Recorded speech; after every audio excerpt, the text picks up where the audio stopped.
अच्छा, हम अपनी क्लास स्टार्ट कर रहे हैं अब, बिकॉज डेफिनेटली हम वेट कर रहे थे बाकी स्टूडेंट्स का। तो नाउ दे आर ज्वाइनिंग। अच्छा, हमने लास्ट टाइम जो था, हम थोड़ा सा प्रीवियस रिव्यू करते हुए आगे जा रहे हैं। हमने लास्ट क्लास में जो एग्जाम्पल परफॉर्म की थी, वो थी हमारे पास रिसोर्स एलोकेशन ग्राफ की। ठीक है, जिसको हम RAG भी कह रहे होते हैं इन शॉर्ट फॉर्म। हमने लास्ट क्लास में देखा था कि आपके पास दो टाइप की रिसोर्सेज होती हैं। या तो वो मल्टी इंस्टेंस क्रिएट करती हैं, या फिर आपके पास वो सिंगल इंस्टेंस क्रिएट करती हैं। अगर हम मल्टी इंस्टेंस की बात कर रहे हैं, तो मल्टी इंस्टेंस के अंदर आपके पास जो है वो मल्टीपल रिसोर्सेस कनेक्ट होती हैं। एक सिंगल मल्टी प्रोसेसेस यानी कनेक्ट हो रहे होते हैं, असाइन हो रहे होते हैं यानी कि प्रोसेसेस को। ठीक है, रिसोर्सेस।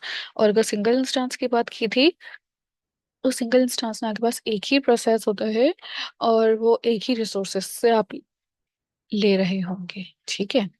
अब अगर हम इसकी एक एग्जाम्पल गो थ्रू करते हुए चलें, तो लेट सपोज कि ये मेरे पास एक प्रोसेस था, और इसी के साथ हम कुछ सॉरी, ये एक रिसोर्स है मेरे पास, और इसी के साथ साथ हमने यहाँ पे दो प्रोसेसेस बना लिए हैं। ठीक है। अगर ये सिंगल इंस्टेंस होगा, तो सिंगल इंस्टेंस के अंदर, सिंगल इंस्टेंस में क्या हो कि ये आर है, रिसोर्स है, तो ये रिसोर्स मेरे पास किसी ना किसी एक को ही असाइन हो रही होगी। ठीक है, हम यहाँ पे लिख भी लेते हैं कि ये मेरे पास R1 है, ये मेरे पास पी सॉरी, ये मेरे पास P1 है, और ये मेरे पास जो है P2 है। अब मेरे पास यहाँ पे हो क्या रहा होगा कि जैसे ही आप अपने पास एक रिसोर्स, अगर हम सिंगल इंस्टेंस की बात करें, तो एक रिसोर्स सिर्फ एक ही प्रोसेस को मिल रही होगी। ठीक है, दिस इज कॉल्ड सिंगल। ये आपके पास जो है वो सिंगल इंस्टेंस के अंदर काम हो रहा होगा। ये बात हमने जो थी वो लास्ट टाइम डिस्कस कर ली थी। इसी तरीके से हमने ये डिस्कस किया था कि अगर मेरे पास एक सिंगल रिसोर्स है, और वो सिंगल रिसोर्स जो है मल्टीपल प्रोसेसर को मिल रही है, इट मीन्स कि R1 जो है P1 को भी मिल रहा है, और R1 जो है वो P2 को भी मिल रहा है। So what we have to do is कि आपके पास ये जो प्रोसेस है पूरा, अब ये प्रोसेस सिंगल इंस्टेंस से बाहर आ गया है। सिंगल इंस्टेंस से बाहर आने के बाद ये अब मेरे पास जो है वो मल्टी इंस्टेंस की एग्जाम्पल को फॉलो कर रहा है। यानी कि आपके पास अब एक ही रिसोर्सेज है, और वो एक रिसोर्सेज जो है वो मल्टीपल जो है प्रोसेसेस को असाइन हो चुकी है। तो this will be called multi instance. अब यहाँ पे आपके पास रिसोर्सेज भी हैं, प्रोसेसेस भी हैं। यहाँ पे R1 इनको भी असाइन हो रहा है, P2 को भी असाइन हो रहा है।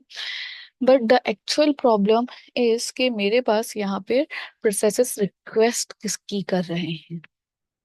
ठीक है, अगर हम इन एग्जाम्पल्स को फॉलो करें, तो ये एग्जाम्पल आपके पास जो है सिंगल इंस्टेंस की एग्जाम्पल्स बनी हुई है, जिसके अंदर आपको resource with 4 instance, request of single instance. ठीक है, यहाँ पे आपके पास रिक्वेस्ट जो है, ये R1 जो है P1 को असाइन हुआ हुआ, ये रिक्वेस्ट कर रहा है यहाँ पे।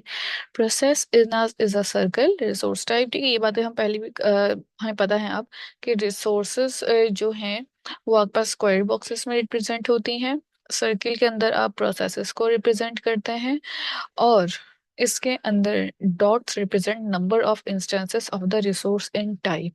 यहाँ पे चार डॉट्स हैं, यहाँ पे भी चार है, एंड यहाँ पे भी चार है। It means R1 has 4 resources. मतलब कि R1 जो है वो चार लोगों को दिया जा सकता है, चार प्रोसेसेस को दिया जा सकता है R1। ठीक है, तो अगर मैं यहाँ पे इस तरह से डॉट्स लगा रही हूँ तीन, इट मीन्स कि R1 जो है वो तीन लोगों को दिया जा सकता है। ठीक है, R1 जो है वो तीन लोगों को असाइन किया जा सकता है, या R1 जो है तीन लोगों को दे रहे होंगे हम। ठीक है। अच्छा, मेरी वॉइस कितने लोगों को अभी क्लियर है? मैसेज पे बता दें जरा, क्योंकि मेरे पास एक मैसेज आ रहा है कि आपकी वॉइस इशू आ रहा है। तो जरा पहले मुझे मैसेज करके बता दें कि कितने लोगों को इशू है वॉइस का, ताकि हम फिर कोई और जो है। ठीक है, लाइव और क्लियर है। ओके, आयशा को भी क्लियर। तो बेटा अंजला, आपका शायद कुछ ना घर का इंटरनेट का या कुछ इशू होगा। ठीक है बेटा। ठीक है, इट मीन्स कि there is no internet issue हमारी तरफ से, मेरी साइड से। अच्छा, अब यहाँ पे ना आपके पास जो है रिसोर्सेज समझ में आ गई हैं, मल्टी रिसोर्सेज समझ में आ गई, डॉट्स का मतलब समझ में आ गया। इसके बाद हमने अपने पास एक और एग्जांपल की थी जो मल्टी रिसोर्सेज की। लेट सपोज अभी मेरे पास यहाँ पे जो है चार 3 प्रोसेसेस हैं और चार मेरे पास यहाँ पे है रिसोर्सेज बनी हुई है, R1 R2 R3 R4 and P1 P2 and P3। अगर आप गौर करें तो R1 एंड R3 के पास एक एक रिसोर्सेज है, मतलब कि ये एक ही प्रोसेस को दी जा सकती है। ठीक है, डॉट्स इंडिकेट कि आपके पास एक प्रोसेस जो है वो कितने लोगों को दिया जा सकता है, कितने लोगों को असाइन किया जा सकता है। ठीक है, R2 जो है 2 प्रोसेसेस को असाइन किया जा सकता है एंड R4 जो है वो 3 प्रोसेसेस को असाइन किया जा सकता है। नाउ अब प्रॉब्लम क्या है? लेट सपोज हम इनको कनेक्ट करके पहले जरा चेक करते हैं कि ये किस तरह से कनेक्ट है। R2 एक एक रिसोर्स जो है वो हमने दे दी है P1 को। R1 की एक रिसोर्स चली गई है P2 के पास। ठीक है, यहाँ पे ना स्टेप्स मेंशन भी हुए हैं सारे। R3 is assign to P3। इसी तरीके से R2 is assign to P2। अब यहाँ पे नोट करने वाली क्या चीज है, ये दोनों एक एक रिसोर्सेज थे, दे आर यूटिलाइज्ड। ये 2 रिसोर्सेज थे, they are also utilized. Now what about R3? Process 1 request R1। अब यहाँ पे असाइनिंग का काम खत्म हो गया है, now we are requesting for the resource. तो यहाँ पे आपके पास जो है जो है P1 ने रिक्वेस्ट किसकी की है? R1 की। ठीक है, इसी तरीके से P2 ने रिक्वेस्ट की है R3 की। द प्रॉब्लम इज कि मेरे पास R4 इस वक्त स्टिल बिजी नहीं है, R4 इज फ्री। R4 को आपने कोई एलोकेशन नहीं दी, R4 के पास कोई भी मैपिंग नहीं हो रही। सेम एज इट इज यहाँ पे अगर आप नोट करें तो मेरे पास जितनी रिसोर्सेज थी वो सारी रिसोर्सेज बिजी हैं। R1 ऑलरेडी बिजी है, R3 भी बिजी है, इसके पास 2 रिसोर्सेज थी but they both are busy resources. Now the problem is के आपके पास आपने जो P1 की रिक्वेस्ट की है R1 के लिए, P2 की रिक्वेस्ट की है R3 के लिए, और यहाँ पे आपके पास R4 की जो रिक्वेस्ट है या फिर असाइनिंग है वो कुछ भी नहीं है। R4 is totally free. R4 को ना कुछ असाइन हुआ है, R4 को ना ही कोई रिक्वेस्ट आई है। ठीक है, तो नाउ द इस प्रॉब्लम को आप खुद सॉल्व करेंगे अपने पास, और फिर आप चाहें तो मुझे चैट में इसका स्क्रीनशॉट लेके भी दिखा सकते हैं, या फिर चाहें तो अगर आप ऑनलाइन सॉल्व कर रहे हैं पेंट वगैरह पे तो वो भी आप अपने पास कर सकते हैं। लाइबा ये रिकॉर्डिंग ऑलरेडी हो रही है, तो मैं ये रिकॉर्डिंग क्लासरूम पे वो आपके जो LMS है वहाँ पे अपलोड कर दूंगी। ठीक है बेटा, ये पूरा लेक्चर रिकॉर्ड हो रहा है आपका। अच्छा, अब प्रोसेसेस की स्टेट्स जिस तरह से हम डिफाइन कर रहे होते हैं वो हम देख लेते हैं। सबसे पहली स्टेट क्या है मेरे पास प्रोसेसेस की? P1 के लिए। P1 के लिए आपके पास क्या स्टेट आ रही है यहाँ पे? P1 is holding N instance of resource type R2 and is waiting for the instance resource of R1। अगर हम P1 की बात कर रहे हैं तो P1 इज किसकी रिक्वेस्ट कर रहा है? R1 की। ठीक है, वेट, और P1 जो है उसके पास जो असाइनमेंट है, असाइन हुआ है वो R2 हुआ है। ठीक है, लेकिन रिक्वेस्ट किसकी थी? R2 की। इसी तरीके से P2 की भी यही है कि P2 को R3 के लिए रिक्वेस्ट की हुई है और असाइन R1 हुआ हुआ है। इसी तरीके से आर P2 को R2 भी असाइन हुआ हुआ है। देखें, P2 के पास ना 2 रिसोर्सेज हैं, R1 एंड R2। ठीक है, अगर आप ये ग्राफ देख रहे हो तो इस ग्राफ से आपको अंदाजा होगा कि मेरे पास R1 भी असाइन है और R2 भी असाइन है, बट मैं रिक्वेस्ट किसकी कर रही थी? R3 की। देन P3 की बात करते हैं तो P3 just holding, it means assign. इसके पास क्या हुआ हुआ है? R3। P3 की इटसेल्फ कोई रिक्वेस्ट नहीं है। P3 किसी की रिक्वेस्ट का मतलब ये है कि ना वो R3 को कह रहा है, ना R1 को कह रहा है, ना R2 को कह रहा है, ना R4 को कह रहा है। किसी भी रिसोर्स को वो नहीं कह रहा कुछ भी। सेम एज इट इज आपके पास यहाँ पे जो है वो R4 इज एम्प्टी, फ्री, और कह लें कि नॉन बिजी एक रिसोर्स है मेरी। ऐसी रिसोर्स जो मेरे पास बिल्कुल भी बिजी ना हो, या आपके पास से किसी भी के साथ असाइनमेंट ना रखती हो, वो रिसोर्स आपके पास इस वक्त R4 है। हमने लास्ट क्लास में डिस्कस किया था कि अगर हमारे पास कोई बिजी रिसोर्स ना हो, कोई एम्प्टी ऐसी रिसोर्स मिल रही हो जहाँ पे आप अपने पास इजीली काम कर रहे हो या इजीली चीज़ों को असाइनमेंट के लिए एज अ बैकअप रखना चाह रहे हो, तो ये एक R4 की रिसोर्स हो सकती है। Now let's suppose there is no deadlock, definitely अभी तो मेरे पास कोई डेडलॉक स्टेट है ही नहीं। मुझे अपने पास क्या करना है, R3 को P2 असाइन करना है, क्योंकि मेरे पास जो है P2 ने रिक्वेस्ट किसकी की थी, R3 की। तो मैंने क्या कहा कि मैं अगर अपने पास R3 P3 के पास जा रहा है, रिसोर्स मिल रही है, लेकिन क्या P3 ने असाइनमेंट यानी सॉरी रिक्वेस्ट की थी। R3 जो है मेरी R3 की रिक्वेस्ट जो है वो P3 के पास जा रही है, ठीक है ना। लेकिन इस एग्जाम्पल में ना एक क्वेश्चन है मेरा। वो क्वेश्चन ये है कि क्या मुझे रिक्वेस्ट आई थी P3 की तरफ से कि आपको R3 चाहिए resource. Definitely no. As per the allocation graph आप देख सकते हैं कि there is no request generated from P3 for resource R3। It means कि अगर R3 P3 को असाइन ना भी किया जाता तब भी कोई प्रॉब्लम नहीं थी। ये पॉइंट क्लियर है कि अगर देखिए हम रिसोर्सेज उसी वक्त असाइन कर रहे होते हैं जब आपके पास रिक्वेस्ट होती है।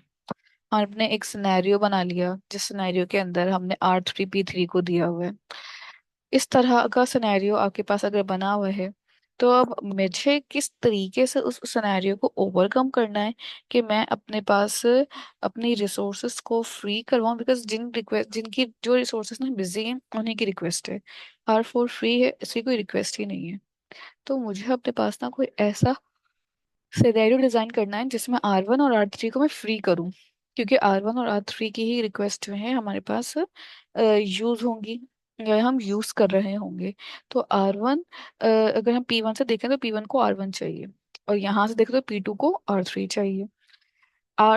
P3 को कुछ भी नहीं चाहिए। तो अगर मैं यहाँ पे इन नेक्स्ट स्लाइड हम यहाँ पे there is no deadlock since process 3 could release इस इंस्टेंस फ्रॉम द रिसोर्स। ये वाली एग्जांपल है जिसमें आपके पास रिक्वेस्ट में क्या आ जाएगा, 0, और असाइन में क्या आ जाएगा, 1।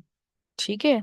इसी तरीके से अगर हम P2 की बात करें, हम ना इसे पूरा चार्ट बना सकते हैं एलोकेशन और रिसोर्स का, जिसके अंदर हमारे पास सारी जो है रिसोर्सेस और चीज़ों को असाइन कर रहे होंगे। तो there is no deadlock since process 3 could release इस instance resource R3, that resource could then be allocated to P2। जब ये वाला प्रोसेस चल के ख़त्म हो गया, किसी तो कोई असाइनमेंट रिक्वेस्ट थी ही नहीं, तो जिसका जो भी काम था रिसोर्स मिली हुई थी, जब ये चल के ख़त्म हो गई, then it will add into R3 के अंदर वो ऐड हुई रिसोर्स वापसी, और उसने P2 को असाइन कर दिया। Since process 2 has now all the resources it needs, it में फिनिश एग्जीक्यूशन। तो सबसे मेरा पहला कौन सा चलेगा, ठीक है। अब सवाल ये है, नाउ लेट सपोज इफ, ठीक है। अब अच्छा, अगर मैं इस सिनेरियो को ही पहले डिस्कस करके खत्म करूं, ये इनमें से सबसे पहले आपका, अगर हम सीक्वेंस की बात कर रहे हैं, ठीक है, ये हम कल ही वाली जो तुमने पढ़ी हुई चीज हम उसी को एक दफा रिकॉल कर रहे हैं कि हमने कहा था कि आपके पास इनमें सीक्वेंस बनाए। तो डेफिनेटली सबसे पहले अकॉर्डिंग टू दी इस सिनेरियो आपके पास P3 चलेगा, फिर P2 चलेगा, एंड देन जब P2 चल जाएगा तो फिर आप अपने पास P1 की तरफ आएंगे। ठीक है। तो आपके पास अ, यहाँ पे जो है R1 R2 और R4 इज फ्री। तो डेफिनेटली R4 को आपने खाली छोड़ देना है, उसमें आपने कोई भी टास्क या कोई भी काम परफॉर्म नहीं करना। सेम एज इट इज के आपके पास यहाँ पे P3 चला ले, P2 चला ले, एंड देन P1। एक और सिनेरियो है, उस सिनेरियो में क्या हो रहा है, लेट सपोज P3 रिक्वेस्ट कर देता है अगर R2 को, यहाँ से रिक्वेस्ट आई हुई है, यहाँ से भी रिक्वेस्ट आई नो। अब आपके पास क्या होगा, पहले तो P3 किसी की रिक्वेस्ट ही नहीं कर रहा था, तो बहुत इजीली आपके पास काम कर रहा था। लेकिन यहाँ पे आपके पास P3 जो है R2 को रिक्वेस्ट कर रहा है। अगर मेरे पास इस टाइप का सिनेरियो, तो it means there is a chance of it is creating a deadlock. ये रिसोर्स एलोकेशन ग्राफ में भी डेडलॉक क्रिएट करे। अच्छा, एक बात तो ख्याल रखिएगा, in most of the cases may be हम ये कह सकते हैं कि it is a very rarely chance कि आपके पास मल्टी इंस्टेंस एलोकेशन जो ग्राफ बन रहा होता है, या रिसोर्स एलोकेशन ग्राफ में अगर आप मल्टी इंस्टेंस की बात कर रहे हैं, तो मल्टी इंस्टेंस में डेडलॉक का होना बहुत मुश्किल है। हमारे पास सिनेरियोस को देख के हमें ये अज्यूम जरूर हो रहा होता है कि आपके पास डेडलॉक अकर हो रही है, but there is definitely a rare chance और rarely a chance that deadlock with occur. ठीक है, तो हमें इस चीज को भी ख्याल रखना है, इस चीज को भी देखना है कि डेफिनेटली हम मल्टी इंस्टेंस तो देख ही रहे हैं, लेकिन क्या यहाँ पे डेडलॉक हो रही है या नहीं हो रही है। हमें इस बात को भी मेक श्योर खुद से ही करना होगा। ठीक है, तो अब मेरे पास इस सिनेरियो में हमने P3R2 को भी असाइन कर दिया है। अगर P3R2 को भी असाइन हो जाता है, तो फिर P3R2 का असाइन हो तो फिर क्या प्रॉब्लम, रिक्वेस्ट कर लेता है। ठीक है, पहले कोई रिक्वेस्ट नहीं थी, अब रिक्वेस्ट आ चुकी है। Now let suppose that process P3 request for an instance of resource R2। Now R1 as it is है। अच्छा, मैंने अब ना इस सिनेरियो को रन करना है, तो अब आपके पास two minimal cycles now exist in the graph. ठीक है, लेट सपोज कि पहले मैं P1 की रिक्वेस्ट है, क्या है वो R1 है। P2 जो है, R1 किसको असाइन हुआ है, P2 को। फिर P2 किसको असाइन हुआ हुआ है, R3 को। और R3 किसको असाइन हुआ हुआ है, P3। And P3 is assign to R2 and R2 is assign to P1। It's just like a cycle.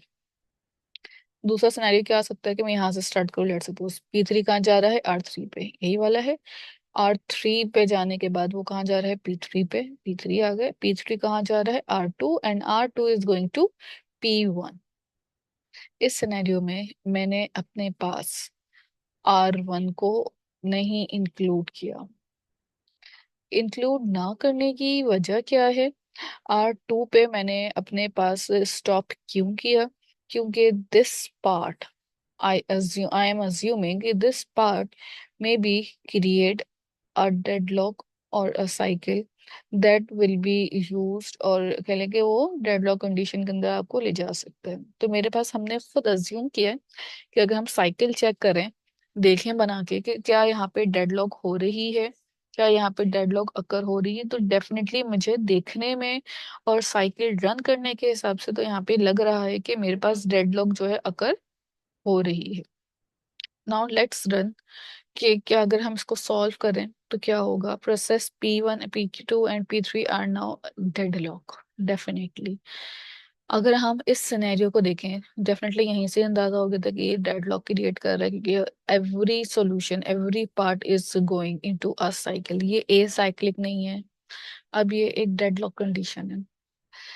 Process P2 is waiting for the resource R3, ये P2 रिसोर्स वेट कर रहा है R3 का, and which will help process R3। देखें, P2 इसका wait कर रहा है और ये R3 P3 के पास है R3, तो P2 स्टिल वेटिंग कि कब इसका खत्म हो प्रोसेस और फिर मेरी बारी है, जब मैं यहाँ से रिलीज होऊंगा, then I will go and solve another problem. Process 3 is waiting for either P1 और process P2 to release resource R2। अब P3 जो है वो क्या कर रहा है, वो वेटिंग पे। यहाँ से P2 वेटिंग किसी कर रहा है, R3 की, और P3 किसकी वेटिंग कर रहा है, R2 की। R2 के लिए वेट कर रहा है P3 के, P1 या P2 में से कोई एक फ्री हो, उसकी जो डॉट्स हैं ये रिसोर्सेस फ्री हो, तो फिर मैं अपनी जो है वो रिसोर्स को रिक्वेस्ट जो मैंने की है वो मुझे असाइन हो, and then I will start solving or I will start doing this graph allocation in addition। इसी के साथ P1 भी तो रिक्वेस्ट कर रहा है R1 की, और R1 जो है वो P2 को असाइन हुआ है, तो ये यहाँ से रिलीज होगा तो ये इसको असाइन होगा। So it's totally a cyclic graph. If a graph contain no cycle, definitely no deadlock. If a graph contains a cycle, just like this example, if only one instance per resource type, then deadlock. If several instance per resource type possibility of deadlock. देखें, हमने last time 1 to 1 resource वाला जो पढ़ा था कि इसमें एक resource होगी और एक ही इंस्टेंस होगा, तो हमारे पास अगर वो रिक्वेस्ट और असाइन की पॉसिबिलिटी में फंस गया है तो डेफिनेटली वहां पे डेडलॉक है। ठीक है, सिंगल इंस्टेंस की बात कर रहे हैं। लेकिन अगर आपके पास सेवरल इंस्टेंस है, यानी कि सेवरल रिसोर्सेज हैं, तो सेवरल रिसोर्सेज के अंदर आपके पास प्रॉब्लम क्या हो सकती है, अब हम ये बातें कर रहे हैं ना। तो सेवरल रिसोर्सेज के अंदर आपके पास अगर वो असाइन हुए हुए हैं, या सेवरल रिसोर्सेज के हिसाब से अगर आप देखें, तो अगर वो मल्टीपल रिसोर्सेज के पास जा रहे हैं तो definitely it will create a deadlock state. ठीक है, अब यहाँ पे आपके पास पॉसिबिलिटी है, ये तो कंफर्म है कि डेडलॉक है, बट यहाँ पे आपके पास पॉसिबिलिटी है।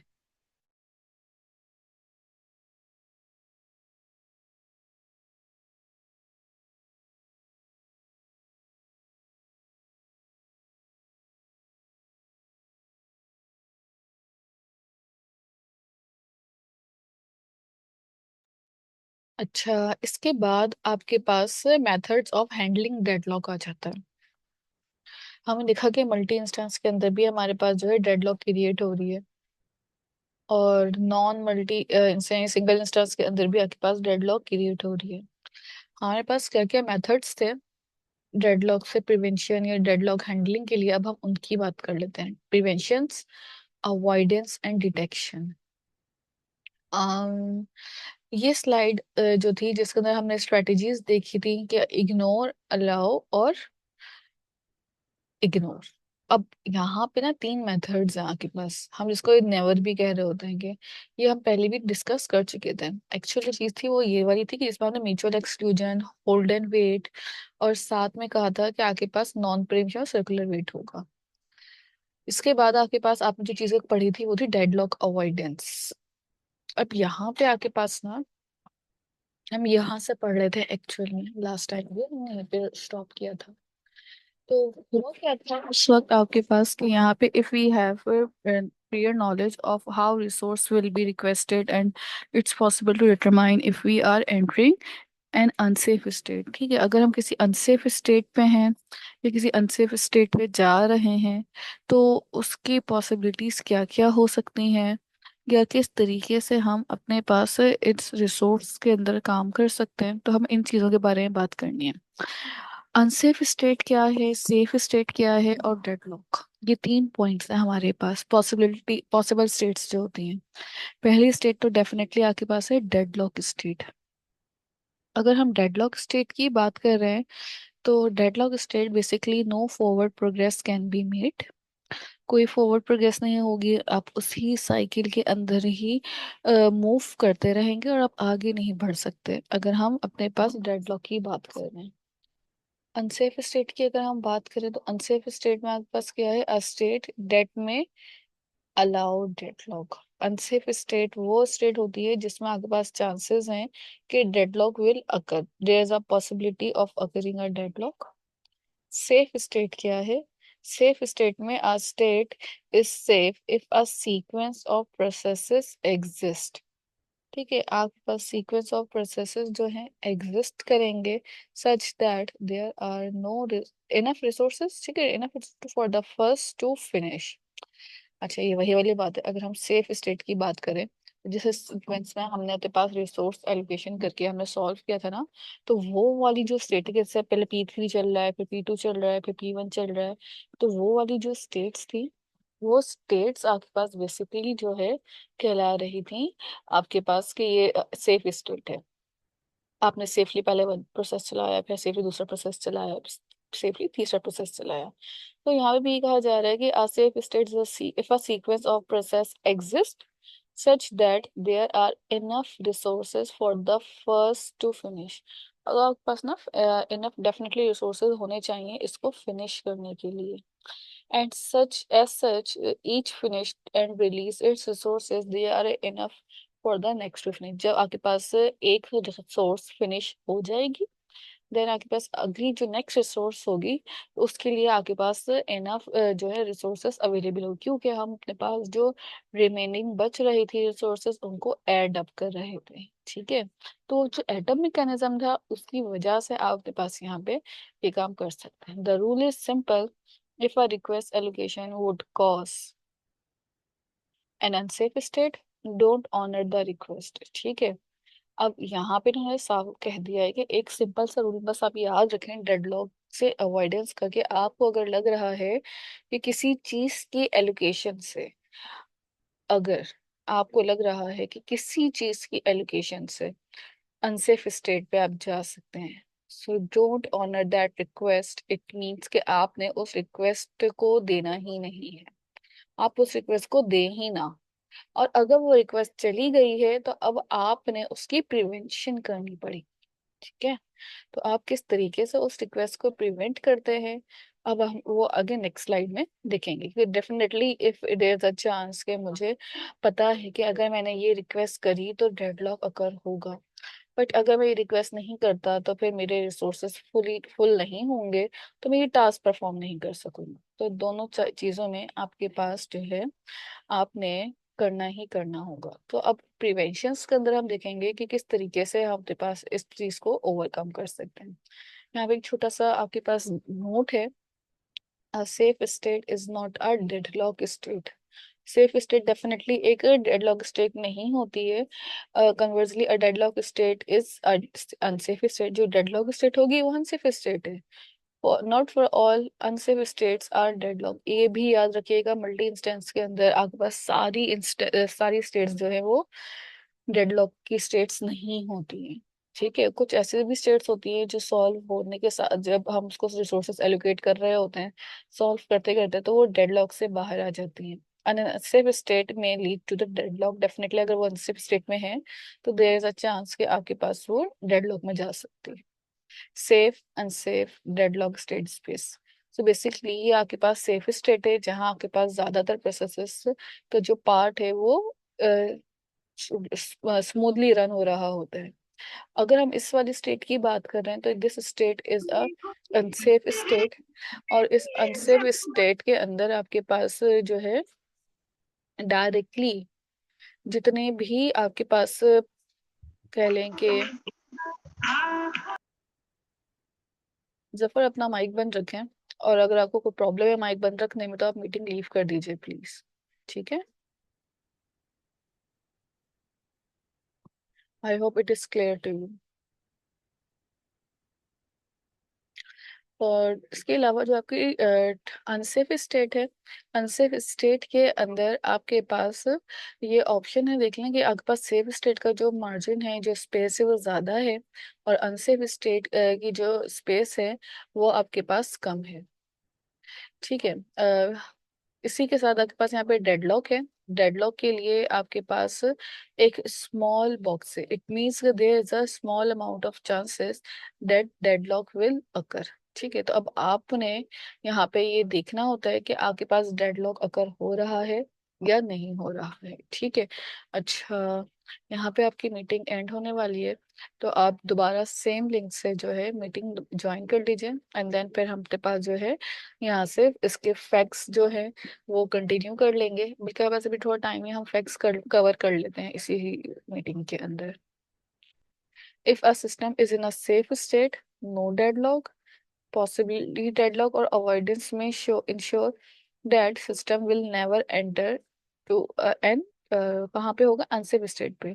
इट मीन्स के system will never enter, it means कि अगर हम ये सारी प्रिवेशंस को अपने माइंड में रखते हैं तो आपके पास ये अवॉइडेंस के तरीके से हम काम करें तो फिर आपके पास यहाँ पे डेडलॉक अकर होने के चांसेस बिल्कुल नहीं होंगे।